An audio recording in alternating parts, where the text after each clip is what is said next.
꽃을 보는 방법은 두 가지요. 꽃을 꺾어 화병에 꼽거나 꽃을 만나러 길을 나서거나. 나는 그 길을 나서보려 하오. 난 원체 무용한 것들을 좋아하오. 달, 별, 꽃, 바람, 웃음, 농담, 그런 것들.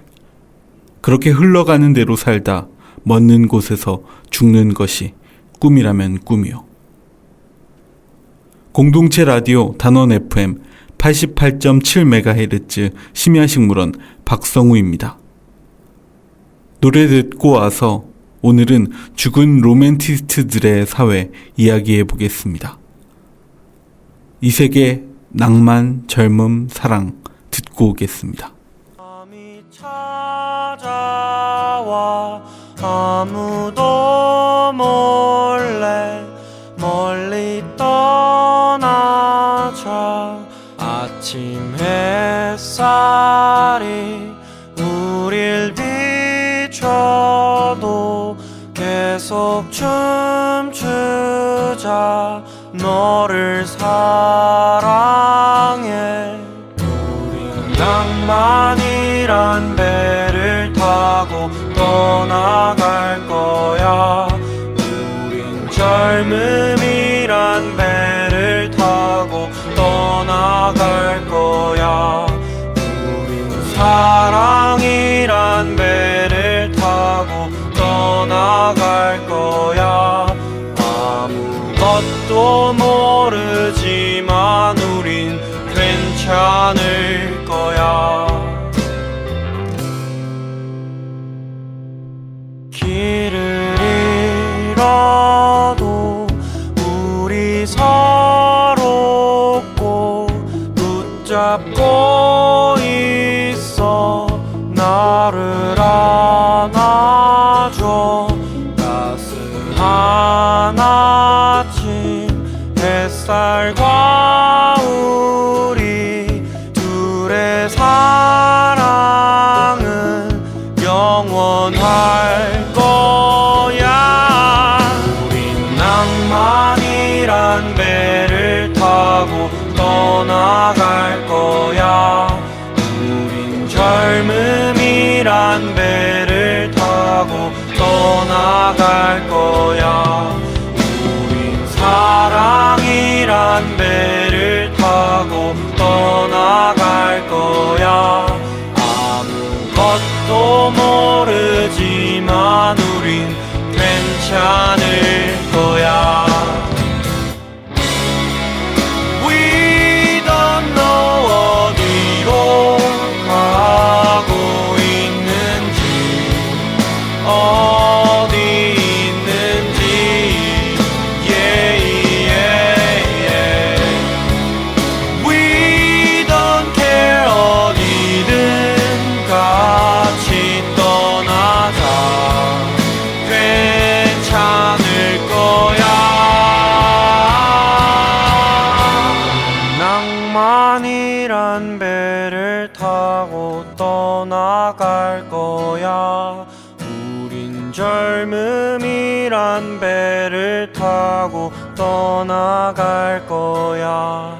우린 사랑이란 배를 타고 떠나갈 거야. 아무것도 모르지만 우린 괜찮을 거야.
노래 듣고 왔습니다. 오늘은 앞서서 인트로에 낭만에 대해서 이야기해보고 싶었는데, 낭만하면 떠오르는 뭔가 이야기가 있을까 하다가 전에 재밌게 봤었던 미스터 션샤인의 변유한 배우의 극중 김희성, 그 자체가 뭔가 낭만스럽다, 낭만이다, 로맨티스트다 라는 생각이 들어서 그 대사를 한번 인용해 봤습니다.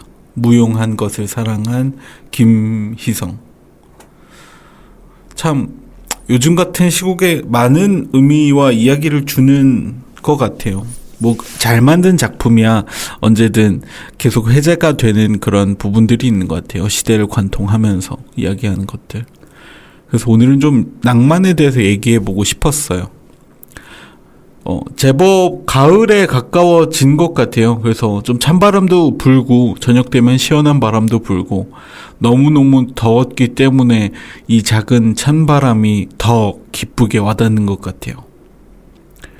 그래서 찬바람이 부니까 참 길고 길었던 여름도 끝나는구나. 시원한 바람에 단풍지는 안산을 볼 수 있어서 되게 재밌겠다.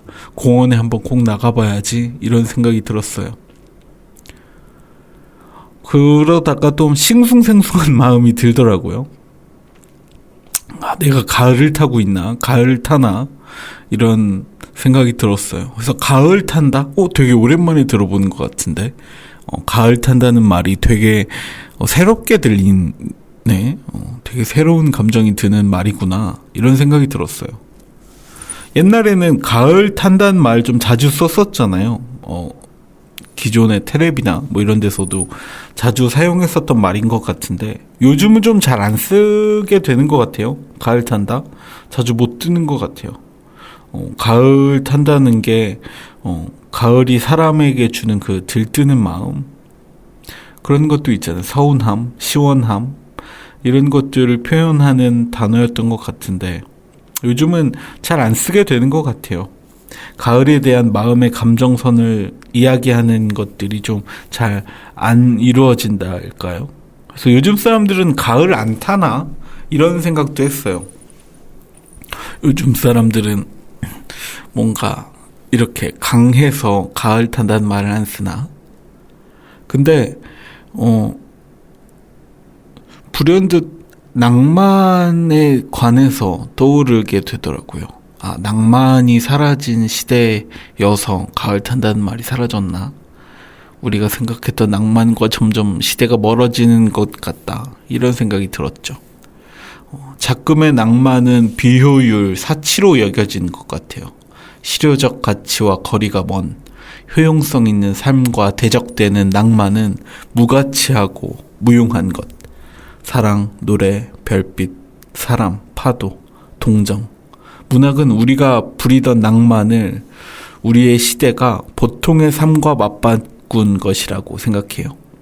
효용과 무용, 그리고 낭만에 대해서, 로맨티스트들에 대해서 한번 이야기해보고 싶었습니다. 가끔 정원 교육이나 식문학 강의 이외에 인문학 강연을 좀 추천받을 때가 있어요. 그래서 그럴 때마다 사실 주로 써먹는 레퍼토리예요. 낭만에 대해서. 낭만에 관해서 항상 이야기할 때면 이 레퍼토리를 굉장히 자주 레퍼런스 이걸 굉장히 자주 사용하게 되는데 이게 꽃과 식물에 많이 맞닿아 있어요. 처음에 낭만에 대해서 죽은 로맨티스트들의 사회에 대해서 강연을 준비하게 됐을 때는 문득 이런 생각이 들더라고요. 이 강연을 준비하던 당시에 사회에 큰 혼란이 생겼을 때 사회가 큰 혼란이 생기면은 이제 경제도 어려워지고 사회가 어려워지잖아요. 그러면 가장 값어치 수요가 떨어지는 것들이 꽃, 식물, 정원 이런 것들이거든요. 그래서 그런 현상으로 이어지기 때문에 경제와 사회의 어려움은 꽃이나 정원 업계의 직접적인 어려움으로 오는구나. 혹시 그게 우리가 하는 일이 사회에 무가치한 일인가? 이렇게 연결되는 것 같다는 생각이 들더라고요. 그래서 좀 감정이 복잡했었죠. 근데 또 그때부터 전문직이라는 용어가 사회에 좀 많이 퍼졌어요. 젊은 세대 중심으로. 전문직이라면 옛날에는 그 기술을 가지고 있는 사람들, 전문가들을 통칭했는데, 저도 절 전문직이라고 생각하고 살았거든요. 이 화해 조형 예술에 관한 기술이나, 플라워 디자인에 관한 기술, 뭐 이런 가드닝, 조경, 원예, 식물학, 이런 기술과 지식이 전문직이라고 생각했거든요, 전. 근데 아니라는 거예요. 뭐 법률, 그런 거 있잖아요. 사회에서 인정받는 직업들, 의사, 변호사, 뭐 판사, 법무사, 회계사, 이런 사회 시스템에 꼭 필요한 직업군이 전문직이라는 용어로 굳어진 것 같아요. 그럼 난 뭐지? 그냥 기술자인가? 근데 좋아요. 전 기술자라는 단어도 좋아하고 노동자라는 단어를 가장 앞에 붙이기 때문에 가장 좋아하는데, 그래서 나는 그게 전문직이라고 생각했죠. 근데 요즘 사회에선 사회적으로 인정받는 직업들, 사자, 그런 것들이 전문직이다, 그러는 거예요. 그래서 사회에 꼭 필요한 사람들, 그 사람들이 없으면 사회가 움직이지 않는 사람들을 전문직이라고 했던 거구나. 나는 어려워지면 직업을 다시 고민해봐야 하는 불필요한 일을 하는 건가? 내가 하는 일은 그런 건가? 이런 고민에 맞닿게 됐죠. 그래서 좀 심란했어요. 심란한 마음을 보내고 있었어요.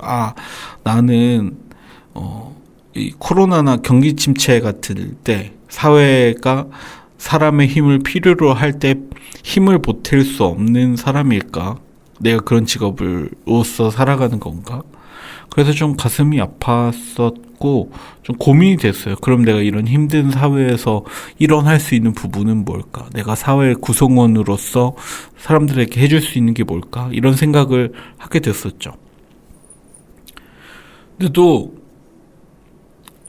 그럼 나는 어떻게 사람들에게 도움이 될까? 이런 걸 꼭 고민할 때마다 또 텔레비에 연예인들이 나와요. 연예인들이 나오면서 꼭 그런 얘기를 해요. 저는 꽃 선물 싫어합니다. 이러면서 꼭 이제 앞서선 앙케이트가 나오죠. 받기 싫은 선물 순위 이러면서 뭐 발렌타인이나 크리스마스, 화이트데이, 어버이날 이런 기념일 때마다 꼭 앙케이트가 나와요. 받기 싫은 선물 하면 한 20 받기 싫은 선물 순위에 항상 꽃이 이 탑랭커예요. 5위 안에 들어요. 1위 할 때도 있었고. 그래서 언제부터인지 꽃은 받기 싫은 선물 탑 티어 1위에 빛나는 아명을 얻었죠. 그래서 꽃 선물은 사람들이 별로 안 좋아한다, 이런 인식이 좀 사회에 널리 퍼져 있어요. 참 슬픈 일이죠. 근데 저는 꽃을 사러 오는 사람들의 눈빛, 꽃을 받았을 때 그 기뻐하는 얼굴, 부끄러워하면서 기뻐하는 얼굴, 환한 미소, 그리고 정원을 보면서 막 애들이 신나하는 그 미소, 얼굴을 보면서 되게 기분 좋아했거든요.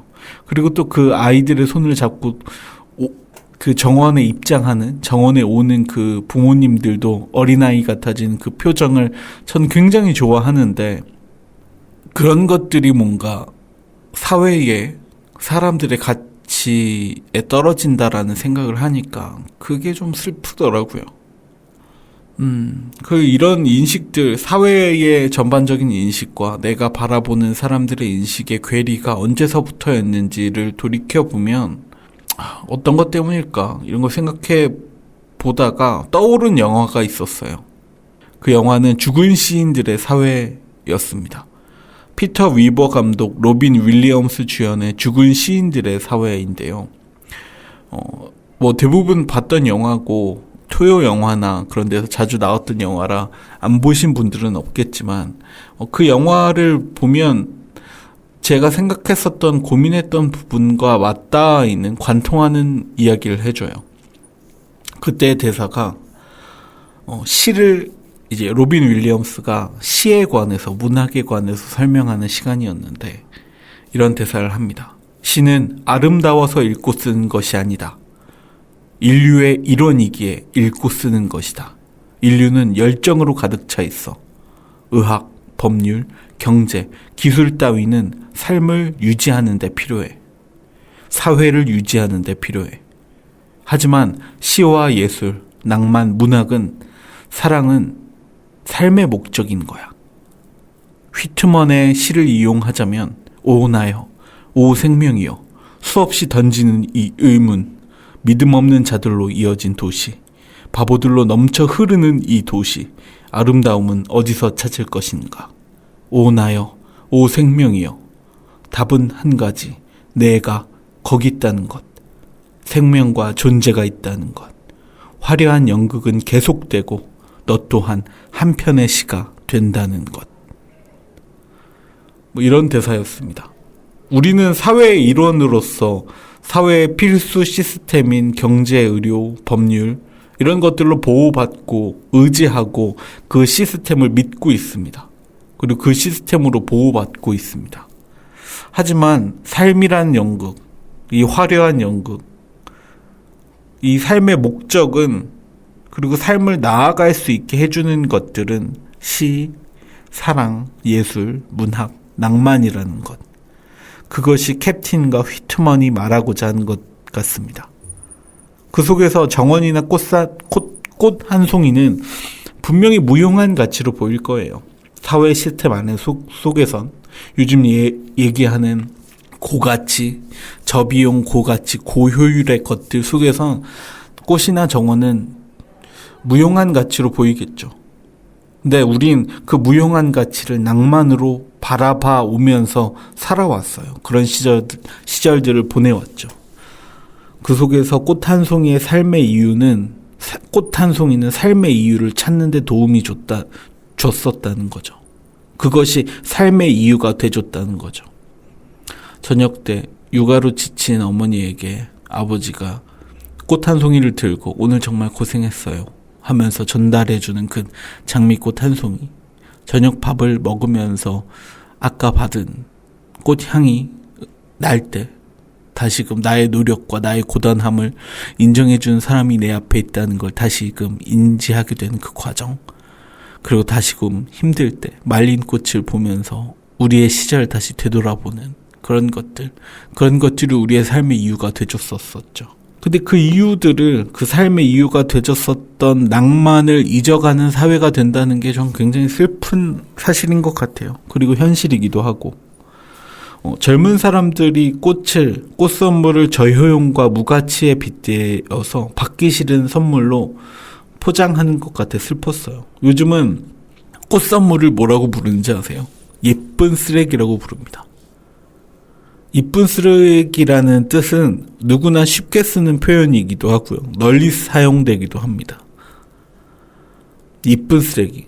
좀 듣기만 해도 너무 슬퍼지죠. 이런 표현들은 효용의 가치가 낮다는 걸 일축한 표현이에요. 선물 받는다는 행위의 결과가 꽃 한 송이인 것이 달갑지 않은 것에서 비롯된 것이겠죠. 꽃은 비싸고 효용이 낮고 처치곤란하고 가성비가 낮다는 인식으로 이어진 것 같아요. 플로리스트들이 일할 때 대부분 소비자는 여성이거든요. 구매하는 분들의 적어도 70%, 60% 이상은 여성이에요. 여성이 여성에게 선물하거나 여성이 자신에게 선물하는 거. 그래서 꽃을 소비하고 활용하는 대상도 대부분 여성들이에요. 5, 60대. 제가 서울에서 플로리스트로 일할 때도 대부분 꽃을 구매하는 분들은 4, 50대, 60대였어요. 지금도 사실 거의 그래요. 지금 꽃을 판매하고 있지는 않지만 얘기를 들어보면 그렇죠. 왜 지금의 5, 60대 여성분들이 가장 많이 꽃을 선물하고 활용하고 효용하냐 한다면 사실 5, 60대 분들이 꽃을 문화적으로 소비하는 문화를 갖고 있어요. 꽃을 소비하는 것을 향유하는, 꽃 문화를 향유하는 문화를 갖고 있죠. 그 시기가 아무래도 이제 대부흥기의 기점이었었던 것도 있겠고, 그렇겠지만 이제 그 꽃을 소비하는 문화가 대가 끊긴 거예요. 현재에 와선. 그 이유야 많겠지만, 그 향유했던 문화를 지금에 와서 꽃을 즐길 수 없게 된 원인이, 이쁜 쓰레기라고 부르게 된 원인이 뭐 여러 가지가 있겠지만 문화적으로 연결성이 끊어졌기 때문이라고 생각해요. 경제 부흥을 지나서 IMF를 겪기도 했고, 그리고 현재 화훼 업계가 그리고 산업의 방향이 한시적으로 좀 이벤트성으로 꽃을 활용하게 되거든요. 왜 기념일 같은 거요. 발렌타인데이나 크리스마스, 어버이날 이럴 때만 꽃을 사용해요. 그러다 보면 한시적으로 폭발적으로 수요가 늘기 때문에 그 시기에만 꽃이 생산됩니다. 그러다 보면 수요는 많고 정해져 있는 물량은 정해져 있기 때문에 비싸질 수밖에 없죠. 그러면 사람들은 1년에 이벤트성으로 기념적으로만 꽃을 소비하기 때문에 비싼 꽃을 비싼 시기에 사게 되는 거예요. 그러면 비싼 시기에 비싼 꽃을 썼었던 생각만 머릿속에 있으니까 더욱더 비싸지는 거죠. 그래서 이런 것들이 시대의 흐름을 만들어낸 것 같아요. 가장 큰 부분은 시대의 흐름 때문인 것 같은데, 이런 것들이 그런 지금의 관조적인 태도나 꽃을 소비하는 태도로 이어진 것 같아요. 그리고 또 현재 사람들이 생각하는 태도에도 일목하는데, 좀 미국의 유명한 쇼를 진행하는 그 MC가 그런 말을 해요. 나는 요즘 사람들의 그런 관조적인 태도, 쿨한 모습이 싫어. 이런 얘기를 하거든요. 관조적 태도, 염세주의, 혹은 쿨병, 이런 것들이 좀 전반적으로 사회에 깔려 있는 것 같아요. 근데 그것들은 젊은 세대를 비판하는 데 사용하고 싶진 않아요. 이제 저도 젊은 세대이기 때문에. 그 이유가 성장률로 하락만이 남았거든요. 성장률이 하락만 남았어요. 그러니까 더 이상 성장하지 않는 주식을 살 리가 없잖아요. 그런 것과 비슷하다고 생각해요. 성장하기 어렵다는 것이 정해진 경제시장 속에서, 그리고 경기의 침체가 이어지는 상황 속에서 내가 내 세대에선 더 이상 나아지기 어렵다라는 그 상황, 그리고 사회가 보일 수 있는 쇠퇴기만 남은 인류는 더 이상 이제 성장하지 않고 쇠퇴의 길로만 남았잖아요. 그래서 인구가 줄고 있고, 식물학을 교육하는 입장에서 인류는 대호황기를 거쳐 쇠퇴의 길로 접어들고 있거든요.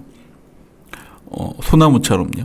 침엽수나 이런 나무들은 결국 쇠퇴의 길을 맞고 결국은 초하류나 초본식물이 남게 될 텐데, 그게 전체적인 생명체의 흐름일 테고, 그 속에서 인류도 결국은 부흥기를 거쳐서 쇠락기를 맞는 세상이라고 생각합니다.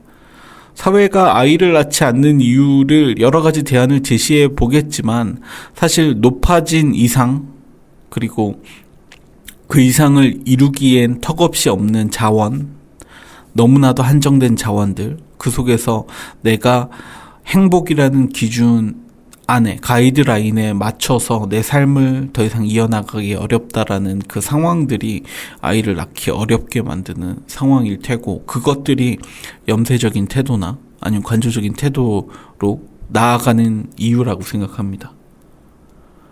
그래서 가치 판단이 무언가를 가치를 판단하고 인식하는 판단의 기준이 효용성과 효율로 멈춰진 것 같아요. 그래서 우리의 낭만은 가치로 환산되는 거죠. 그래서 순위에 밀려 떠내려가는 것 같습니다. 매년 꽃선물보단 그 가격대에 5, 6만 원에 맞는 명품 선물을 기대하는 거겠죠.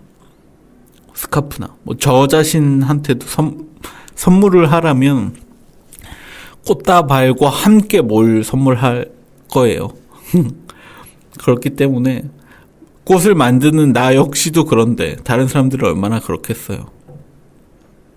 그래서 가치로 환산되는 것 같아요, 나의 낭만이.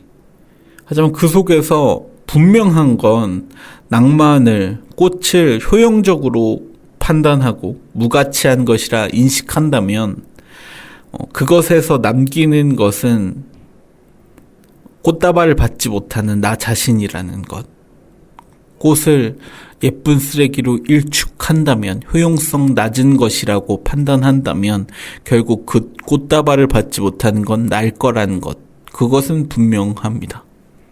꽃을 선물하기 위해서 좋아하는 색을 떠올리고 좋아하는 꽃이나 향 따위, 상대방이 좋아하는 향이나 색을 떠올리고 있는 힘을 다해서 고민하고 애써서 굳이 꽃말의 이름을 찾아가면서 내가 좋아하는 사람의, 선물하고 싶은 사람의 마음을 이해하고 떠올리는 그 행위가 가성비 따위에 비견되는 것.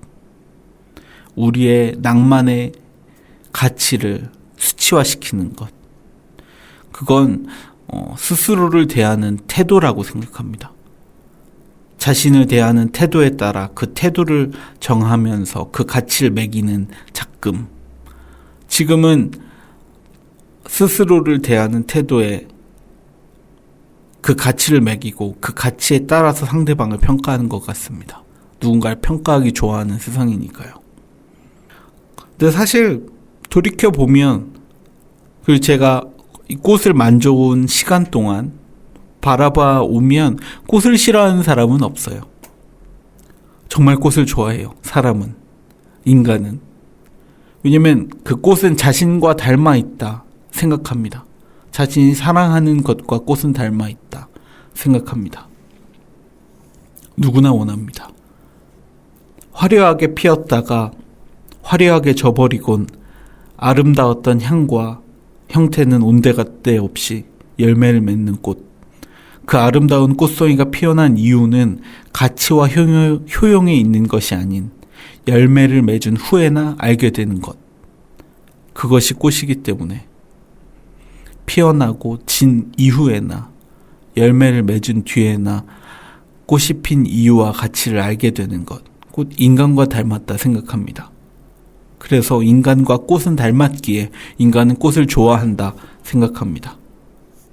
꽃을 선물하는 이유는 당신의 가장 아름다운 시절인 지금을 사랑하고 축하하기 위해서입니다. 아름다움이 열매를 맺기 위해 져버리더라도 난 지금의 당신을 기억한다는 것. 세상에서 가장 로맨틱하고 낭만스러운 꽃 선물은 애초에 사치품이지만, 하지만 당신이 분명한 것은 당신이 사치품을 받기에 충분한 사람이라는 것. 당신은 기억되기 충분한, 훌륭한, 아름다운 사람이라는 것. 꽃을 싫다 하지 말고 좋다고 해주십시오. 무용한 것을 사랑한다 말해주십시오. 자신을 닮은 꽃 하나, 향 하나쯤 말해주세요. 당신이 가장 아름다운 지금을 기억하고 축하할 수 있도록, 사랑할 수 있도록. 노래 듣고 오겠습니다. 마츠바라 미키의 Stay With Me. Yes, my love to you. Yes, my love to you.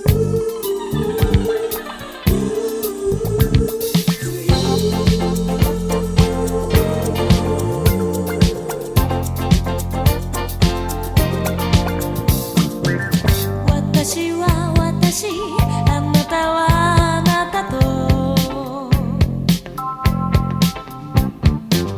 ゆうべ言ってた、そんな気もするわ。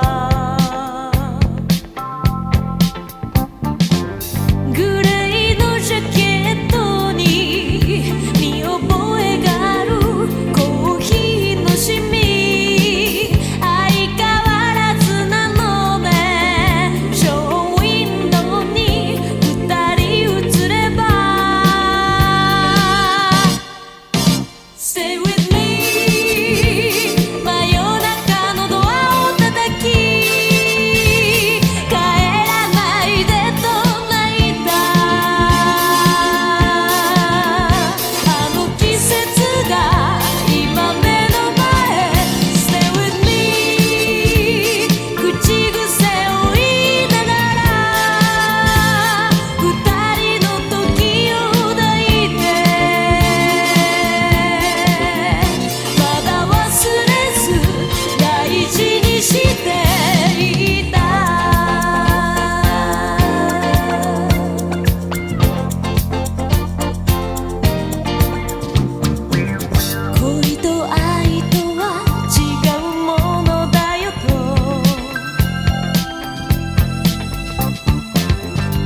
노래 듣고 왔습니다. 미치에 바라미키의 Stay With Me.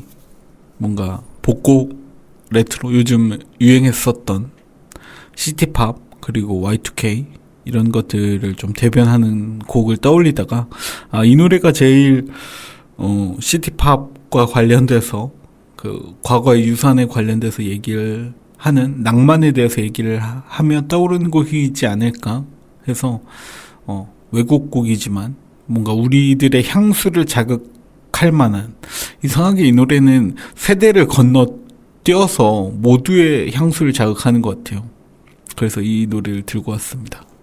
요즘 사람들도 레트로나 시티팝, Y2K가 젊은 사람들이 굉장히 열광하는 부분이에요. 뭐 뉴진스도 그렇고 어떤 디자인이나 아니면 새로운 디자인이라고 요즘 열풍이 디자이너들 사이에서 열풍이 레트로거든요. 이런 Y2K 2000년대의 것들, 그리고 그 더 나아가서 60년대 70년대의 그 경제 대부흥기 때 있었던 그런 문화들을 현재에 와서 향유하는 것들이 요즘 굉장히 유행인데, 요즘 레트로나 시티팝 Y2K가 왜 젊은 사람들이 열광하는지를 떠올리다가 그게 혹시 우리가 잃어버린 낭만에 대해서 아닐까?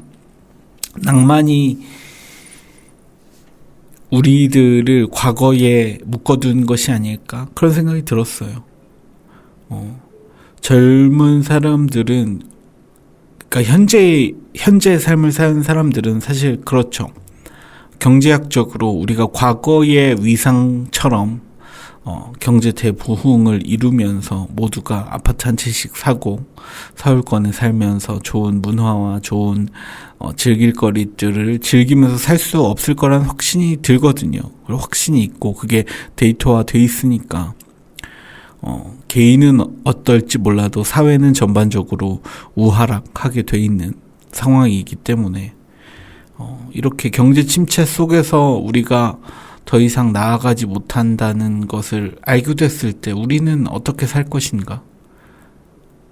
사실 먼저 인생을 살아본 분들도 지금의 상황이 어렵고, 지금의 삶을 살아가는 청춘들도 어렵고, 그 속에서 과거의 위상과 과거의 황금이 우리를 존재하지도 않았었던 우리를 그 시절로 불러일으키는 것 같아요. 그때 그 시티팝이 느껴진 그 부유함이 있잖아요. 왜 그런 게 있어요. 애니메이션에서도 외국의 애니메이션 좋아해요라고 말하면 우리나라 사람들도 그렇고 외국 디자이너들도 그렇고 다 아키라라는 애니메이션을 얘기해요. 아키라가 딱 그 시대쯤 경제가 가장 버블 경제 직전에 일본이 가장 부유했을 때 만들었던 역작인데, 한화를 그림을 그리는 거거든요. 한 장 한 장을. 그렇기 때문에 가장 지금 그렇게 영화 애니메이션 만들려고 하면 못 만들어요. 너무나도 돈이 많이 들기 때문에. 그렇다고 그만한 수익을 기대할 수는 없고. 근데 그 시절엔 가능했죠. 얻어낼 수 있는 가치도 높았고 인건비는 그렇게까지 높지 않았고 효용, 그리고 모두가 기대하는 시기였죠. 일본이 그때 엠파이어 스테이트 빌딩을 구매했을 정도였으니까요.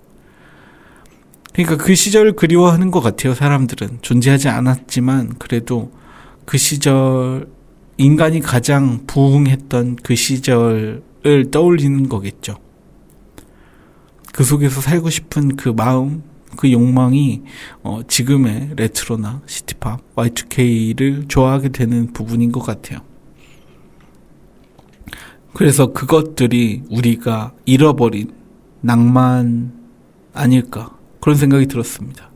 그래서 존재하지 않았던 시절을 그리워하는 현재가 된 것 같아요.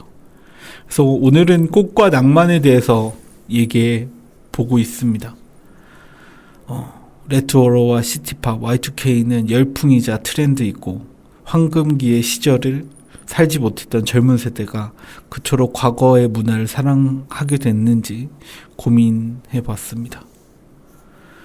우리의 시대의 흐름에 따라서 낭만과 사랑이 잊혀졌는데 그 시절을 사실은 그리워하는 거죠. 우리도 낭만과 사랑을 예찬하면서 살고 싶은데 그런 것들을 어떻게 표현해야 될까? 그런 것들이 폭발한 것이라고 생각해요. 현재 앞서서 얘기했던 것처럼 꽃 선물이 예쁜 쓰레기로 불리는 것처럼 현재의 경쟁의 시대에서 누구의 잘못이다 뭐 이렇게 꼬집고 싶진 않아요. 경쟁의 시대가 문제인 거겠죠. 누군가의 잘못을 꼭 꼬집어야 하고 그 꼬집은 잘못으로 내려앉혀야 하는 캔슬 컬처. 또 서로의 경쟁하기 위해서 경쟁의 자격을 만들고 전문대는 안 돼. 지잡대라는 표현을 쓰면서 타인의 성취를 비하하는 것. 그리고 그 경쟁의 자격을 만들어서 그 경쟁의 자격에 못 미치는 사람들을 비하하고 뒤에서 조금이라도 앞서 나가기 위해서 다른 사람을 비하하는 것이 주류가 된 이런 문화의 흐름은 우리를 더 슬프게 만드는 것 같습니다. 그 끝엔 낭만과 사랑이 있을 것 같지가 않아서요. 그 속에서 효율과 효용, 나의 삶이 나아지긴 어려우니까 조금이라도 나의 삶을 지키기 위해선 멋진 것, 나은 것, 최고의 것보다 지금 당장은 효율 높은, 효용성이 있는 저비용 고효율의 것들로 삶을 채우는 문화가 우리의 낭만을 뺏어간 것 같습니다. 그래서 그 결과로서 우리는 낭만 대신 저비용 고가치, 고효율의 것들로 가득한 다이소 세대, 재밌죠? 다이소 세대라고 불리면서 남은 재화와 재산을 고가치로 보일 수 있는 좋은 장소에 가서 좋은 음식과 좋은 풍경 속에서 사진을 찍는 것. 그래서 그걸 인스타나 페이스북 이런 SNS에 찍어 올려서 그 장면을 선비가 그 보리굴비 매달아서 그거 보면서 밥 한 술 뜨잖아요. 꼭 그런 것 아닌가? 인스타는 그런 것 같아요. 최고의 장면, 최고의 퍼포먼스, 최고의 자신을 액자에 걸어두고 내가 괴롭거나 힘들 때 날 의탁해서 바라보는 것.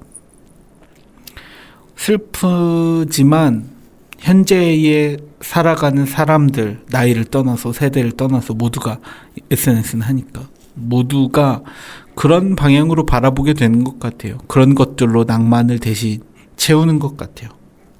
그래서 그런 것들을 보리굴비처럼 매달아 놓고선 그 인스타 사진을 보면서 내 인생의 가치는 이래. 내 인생은 사실 굉장히 가치 있어.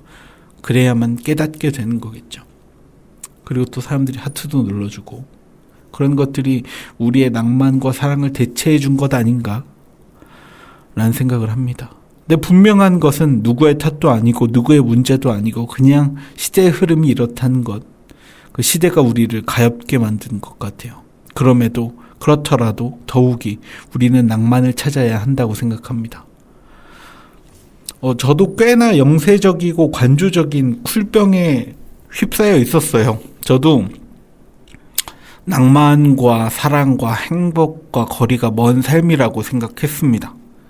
그래서 5, 6년 전쯤에 방송국에서 제가 하는 게릴라 가드닝, 공동체 정원 활동이나 이런 것들을 제가 그때 당시에 아마 게릴라 가드닝 공공미술 작품을 전시하는 시기였어요. 그래서 그 지원 사업을 했었던 곳에서 방송국에 취재가 나왔었어요. 그래서 그 PD님이 이런 제가 만들었던 게릴라 가든 그 공공미술 작품을 보면서 그 인터뷰도 하고 이런 거였는데 그때의 화두는 그런 거였어요. 고립 청년들이 어떻게 하면 새 희망과 새 시작을 할 수 있는가, 삶의 행복을 어떻게 찾아 나가야 하는가, 뭐 이런 관에 서였는데 그렇게 묻는 거예요. PD님이 저한테 자신이 좋아하는 일을 해서 행복하시겠네요. 그럼 다른 젊은 사람들도 용기 내서 도전해서 자신이 좋아하는 일을 해서 행복하길 용기 주세요. 이런 방향으로 절 유도하셨었거든요. 근데 제가 그때 막 화를 냈어요. 그 PD님한테. 행복이라는 게 있습니까? 행복하세요, 혹시? 살면서 행복이란 걸 느껴보신 적이 있나요? 자신이 좋아하는 일을 한다와 행복한다는 같은 지점에 있던가요? 인생이 행복으로 채워져 있던가요? 이러면서 제가 막 화를 냈던 기억이 있어요. 근데 분명한 건 앞서서 얘기하지만 저의 부족함과 저의 무식함 때문이라고 생각해요. 저의 미숙함 때문에 그런 대답을 했다고 생각하는데 그때까지만 해도 저는 우리의 삶이 고통이라는 것을 인지하고 자신의 삶의 노력을 최선을 다하는 것이 최선입니다. 그 최선이 전부입니다. 다른 사람이 지어놓은 행복과 기준 같은 건 필요 없습니다. 그저 살아가기 위해서 하루하루 최선을 다하고서만 괴롭지만 않게 자신이 낼 수 있는 만큼의 힘만 내곤 살아가 달라고 인터뷰했는데 그거 다 통편집 됐죠. 당연히 그 방향이 달랐기 때문에 이해하고 또 저의 부족함 때문이다 생각합니다. 제가 물론 이제 방골기질 같은 건 있어요. 인생이 불행과 행복의 이분법적인 사고가 아니라 그냥 인생은 어려움이고 그것을 견뎌서 앞으로 나아가는 것이다. 그렇게 하루하루 살아가는 것이다. 뭐 그 관점은 크게 변하지 않았지만 그래도 그런 생각들이 너무 강했던 시절이었기 때문에 그런 미숙한 답을 내놨던 것 같아요. 근데 분명히 지금 물으신다면 다른 대답을 할 거예요. 그렇게 절 바꿔준 건 사실 공동체 활동가로 계속 살아왔지만 늘 항상 공동체 활동가로 살아온 인생이 즐겁고 행복하진 않았어요. 그것과 그것은 별개라고 생각했거든요. 근데 늘 공동체 활동을 하면서 늘 행복해하던 분이 계세요. 어려움이 닥치더라도 늘 행복해하고 작은 일에도 즐거워하셨던 분이 계세요. 그분은 저의 동료이자 지인이자 친구이자 나이 차이가 엄청 많이 나지만 그리고 최고의 선생님이고 최고의 선배이고 인생의 방향성을 어느 정도 보여준 활동가가 계신데 그분 덕분이기도 하고 그리고 가장 큰 부분은 더운 날 아이스크림 하나 먹더라도 뛸 듯이 기뻐하고 작은 일에도 행복감을 느끼는 연인 덕분에 행복이라는 건 존재하는구나. 작은 일에도 행복감을 느낄 수 있구나. 물 비린내, 풀 비린내 나는 이런 공원에서도 푸릇한 여름, 푸릇푸릇한 이 꽃들을 보면서 식물들을 보면서 이 더위에 아이스크림 하나 그거 나눠 먹으면서 어려운 시절이지만 서로를 바라보면서 느끼는 이 감정들이 행복이었구나. 아, 이 사람은 이렇게 작은 일에도 행복하는구나. 그걸 보면서 아, 진짜 행복은 있었네. 어라라. 그 생각을 하면서 그때 답했던 그 무례했던 제 행동들이 굉장히 반성하게 됐어요. 지금 당연히 못 들으시겠지만 혹시나 그때 PD님이 이 방송을 들으신다면 죄송했습니다. 행복은 있었습니다. 하지만 뭐 그 행복이 전부는 아니니까 끝까지 이러네. 근데 누군가가 내 삶을 바꿔낼 수 있구나. 그런 것이 행복이자 낭만이구나 라는 건 결국 생각의 깨달음의 차이였구나라고 떠올리게 됐어요. 사람이 돈이 많아서 행복한 게 아니구나. 뭐 당연히 누구나 알고 있는 이치잖아요. 하지만 당연한 것을 당연하게 받아들일 수 없는 세상인 것 같아요. 세상의 잘못은 아니고 내 잘못이지만. 그래서 그런 것들, 내 어리석음과 미숙함이 한계적 경험이 만들어낸 환상이었구나 이런 생각을 했었고,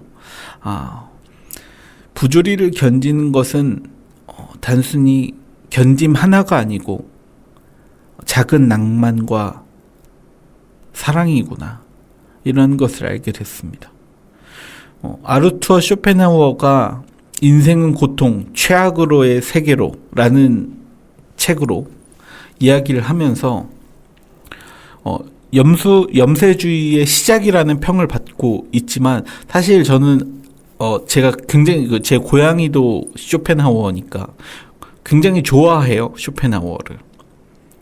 쇼펜하우어의 이야기를 이 사람은 염세주의자여서 굉장히 인생을 비관적으로 봅니다 라는 말을 들으면 아주 열변을 토하면서 말하는데, 생각보다 쇼펜하우어는 그렇게 비관적인 삶의 이야기를 이야기하지 않습니다. 염세주의의 시작이란 평을 받고 있긴 하지만 그가 보는 시선은 조금 다릅니다. 세계의 부조리 속에서, 자연이 만든 시스템 속에서, 인간이 벗어날 수 없는 욕망 속에서 벗어나는 방법들을 이야기하는데, 하나는 동정하는 것, 나를 제외한 타인을 가엾이 여기는 것, 안타까워하는 그 마음, 그것이 나보다 타인을 먼저 생각하고 주체인 나를 상실해 타인의 입장을 먼저 고려하는 것이 나를 지우는, 나를 지워 타인을 바라보는 상대의 이데아인 본질을 볼 수 있는 유일한 방법이라고 설명합니다.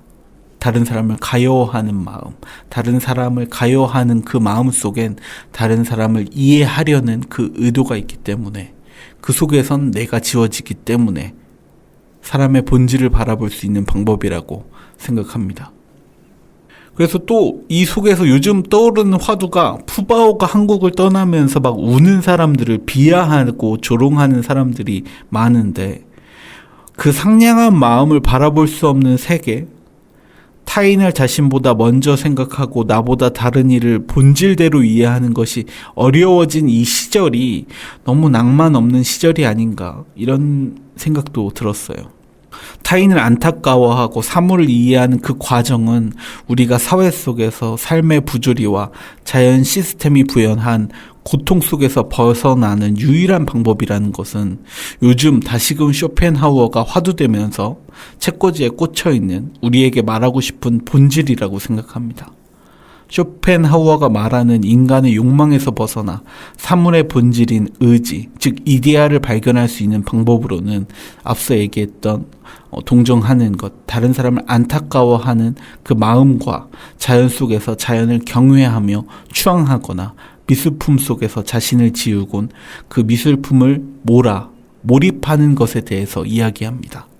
사물을 이해하고 몰입하면서 사물을 바라보는 시각과 시선은 현재 잊혀져가는 삶의 자세이자 우리가 낭만으로 살아가야 하는 이유와 맞닿아 있는 것 같습니다.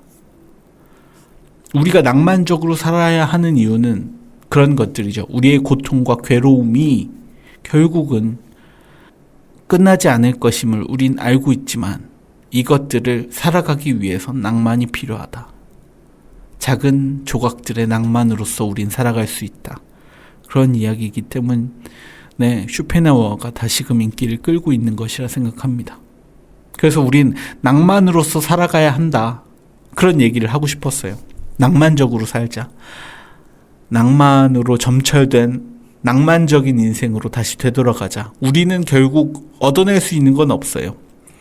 경제는 우하락할 것이고 우리가 생각했었던 최고의 삶, 한강이 보이는 아파트, 그 가격 오르는 아파트, 가격이 매년 몇 억씩 오르는 그 비싼 하얀 말 아파트 말고 이웃에게 건네는 많이 만든 식사, 그리고 건네는 꽃 한 송이, 내가 사랑하는 연인을 기억하면서 그 연인이 가장 아름다운 시절인 지금을 축하하고 고마워하는 것, 내가 심은 고민과 괴로움이 타인에겐 예쁜 꽃으로 보이는 정원을 만드는 것, 그런 것들이 낭만이 아닌가, 우린 그런 삶을 살아야 하지 않나, 이런 이야기를 해보고 싶었습니다. 제가 안산에 온 이유도 비슷합니다. 내가 모아온 작은 낭만들로 색칠할 수 있는 곳 같아서였어요. 가장 낭만 있게 살고 싶어서. 우리는 저마다 낭만을 모아서 부조리로 이어진 삶 속에서 저마다의 낭만으로 살아갔으면 좋겠습니다. 그런 마음이 듭니다. 낭만 있게 살아보셨으면 좋겠습니다. 저 역시 낭만으로 살아보려고 합니다. 낭만하면 해적이잖아요. 무언가 낭만을 찾아서 바다에 나가 그 낭만을 찾아 헤매는 그런 낭만 있는 삶이 다시금 도래했으면 좋겠어요. 그래서 이번에 준비한 사업들 속에도 낭만에 관해서 이야기를 하는 부분이 있어서 오프라인 프로그램도 아마 이번 달부터 참여자 모집을 하게 될 것 같아요. 게릴라 가드닝이랑 그리고 그 그림을 그리는 정원 디자인을 하는 프로그램 그런 것들 이번 달부터 시작을 할 거여서 많은 관심 가져주셨으면 좋겠습니다. 그리고 아직까지 사연이 하나도 모집이 안 됐거든요. 그 낭만 없는 이야기 아닙니까? 벌써 이제 5회차인데 5회차 동안 사연이 한 건도 오지 않았어요.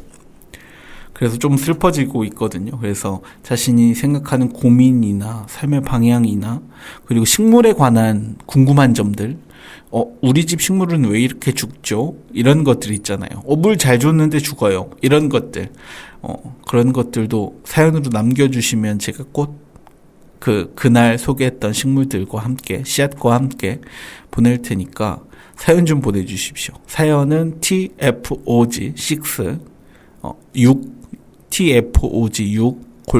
네이버컴입니다. 그리고 밑에 설명란에도 이메일이 적혀 있으니까요. 그곳으로 사연 보내주시면 어떤 사연이든 소개하면서 이야기 나눠보겠습니다. 좀 보내주십시오. 낭만적으로 살아보는 하루가 되셨으면 좋겠습니다.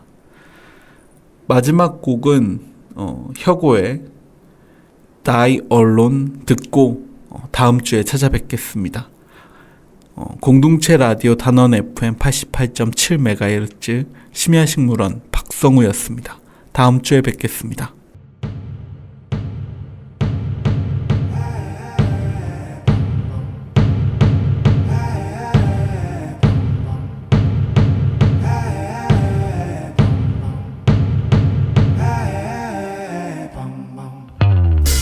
밑에 앉아서 한참을 서성이다. 일몰이 무서워 집으로 돌아오다. 전 눈물 자국을 들킬까 맘 졸였던 그날로부터가 만으로 한 살이야. 등 떠밀려 다시 또 짐을 산 후 감흥 없는 전후 물을 챙기는 배신과 배려가 배어나오는 양지 바른 곳에 나는 묻힐래. We all die alone. We are all alone. Lord, come take my soul so we can all reborn. We all die alone. We are all alone. Lord, come take my soul so we can all reborn.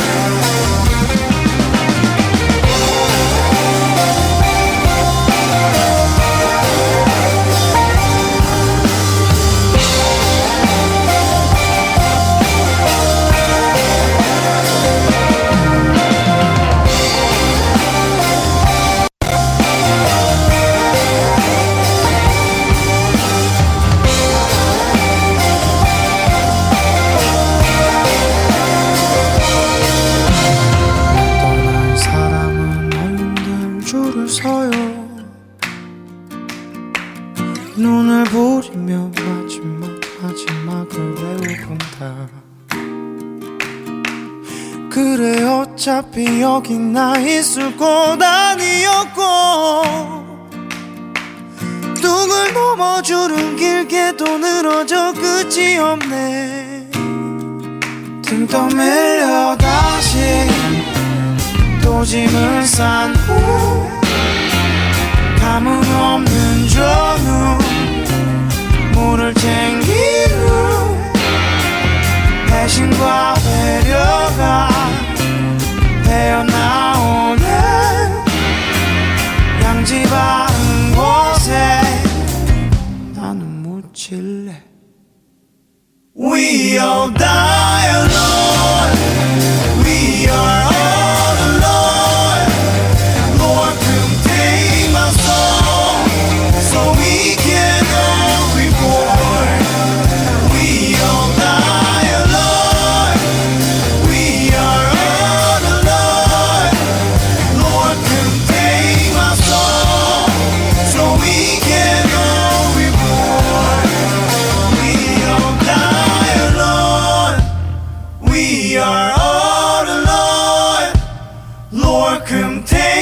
my song so we can all reborn. We all die alone. We are all alone. Lord, can take my soul so we can all reborn.